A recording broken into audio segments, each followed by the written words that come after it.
Welcome to today's lecture on endocarditis, and I'm Ruth Dada, the coach for Nursing with Roots. And in today's lecture, we'll be studying endocarditis for the NCLEX content of the cardiovascular system. What is endocarditis? Endocarditis is the inflammation of the endocardium layer of the heart. And what is the endocardium layer? The endocardium is a membrane that lines the inside of the heart chambers and the heart valves. The heart valves, we have 4 heart valves, which includes the atrioventricular, which is the tricuspid and mitral valve. We have the semilunar, that is the pulmonic and aortic valves. Endocarditis mainly affects the heart valves, but it can affect intraventricular septum. This separates the right and left ventricle. We have the chordae tendineae, which is a fibrous cord of tendons that connects papillary muscles to the tricuspid and bicuspid valves. Endocarditis is hard to treat because there is no blood flow to the valves, so the body does not respond properly to the pathogen present. Hence, white blood cells cannot get to the valves to fight the infection, and it is hard for antibiotics to get to it, so the patient will need weeks of intravenous antibiotics. We have different types of endocarditis. We have types of endocarditis involves. We have the infective endocarditis, which is it's bacteria, virus, or fungi. This is when bacteria, virus, or fungi gets into the bloodstream and grows on the valve. The heart valves are more susceptible, especially defected heart valves. So this because they don't have a blood supply to help fight off infection. Therefore, the body doesn't fight it properly.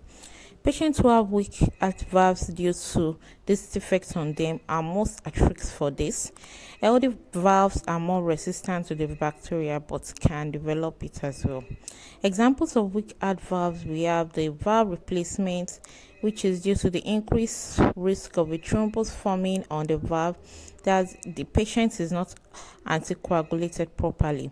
We have mitral valve prolapse, rheumatic heart disease, history of intravenous drug use, invasive procedures, implanted device such as pacemakers, dental work, surgery, central line placement, congenital heart defects. Patients who have defective heart valves can experience complication of heart failure. That is, valves are leaking, or the valves have stenosis, or they have embolic events, erosion of valve leaflets, and abscess of the heart tissues. Now, the non-infective types of endocarditis. This is happens. Steroid platelets and fibrin thrombosis form on the valve due to trauma or some other issues, but it isn't pathogenic. However, it is a site of origin for possible infective endocarditis. Now, let's see what's the pathophysiology of how a heart valve turns into infective endocarditis. How we've mentioned the types of heart valves. Now, how does this turn into infective endocarditis? 1. A defect on the valve allows platelets and fibrin, also known as the thrombus clotting ingredient, to stick to the endothelial cells.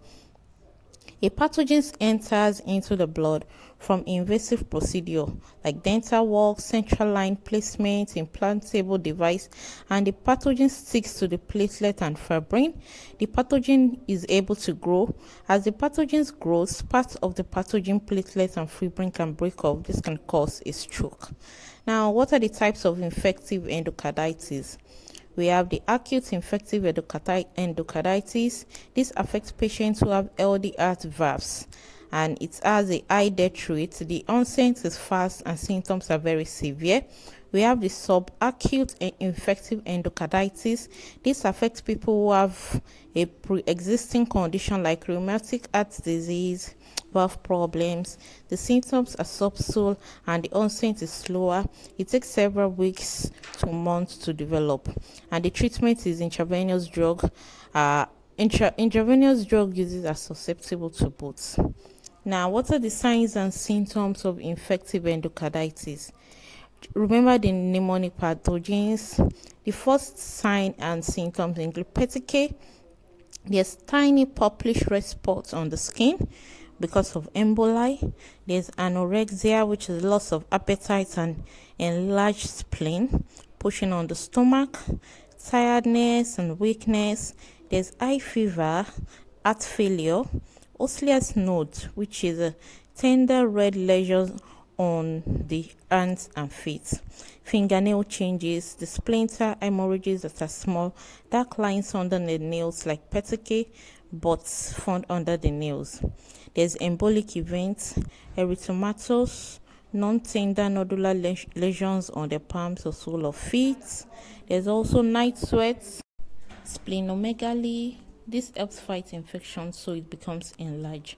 There's road spots, that's a burst of blood vessels in the retinas with white centers. How is it diagnosed? There we have the TEE, that's the transesophageal endocardiogram. It is an ultrasound probe which is placed down through the patient's throat, and it looks at the back side of the heart, which helps assess the heart valves. Also, nursing interventions for infective endocarditis includes monitor. You have to monitor embolic episodes of the spleen, renal, brain, pulmonary status, spleen embolic radiating abdominal pain that goes to the left shoulder, renal. You monitor for flank pain in the groin with possible pulse of blood in the urine. Brain, you monitor for stroke, changes in neurostatus, check for confusion, speech difficulty. Pulmonary wise, check for chest pain, shortness of breath, dyspnea, decreased oxygen saturation, and also monitor for signs and symptoms of heart failure.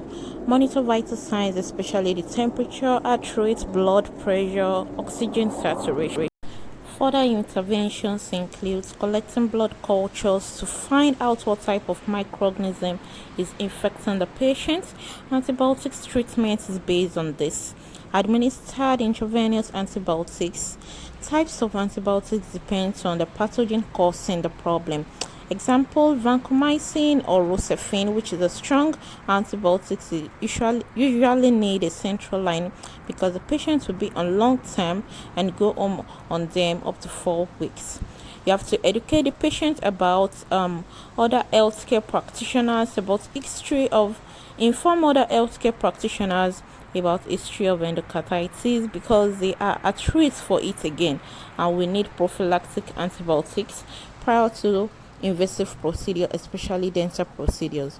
However, to take or administer antibiotics, the patient has to complete all doses, and also you have to monitor the central line site and also tell them how to care for it and give good oral care.